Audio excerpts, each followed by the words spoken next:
উনি মুজিবের নিহতের সংখ্যা নিয়ে একটা সার্ভের কথা প্রকাশ করেন। মুজিব 72 সালে দেশে এসে 30 লাখ নিহত বলার পর একটা সরকারি উদ্যোগ নিয়েছিলেন নিহতদের আসল সংখ্যা বের করা।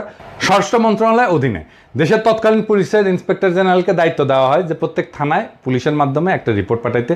ওই থানায় 9 মাসে পাকিস্তান আর্মির হাতে নিহত মানুষের সংখ্যা কত এবং সেগুলো যোগ করে কত আসে।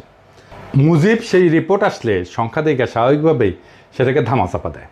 বিল ড্রামন্ড একদম সরকারের ভেতরের থেকে সেই রিপোর্ট দেখে সেটা সংখ্যা প্রকাশ করে। সংখ্যাটা কত? কত সংখ্যাটা?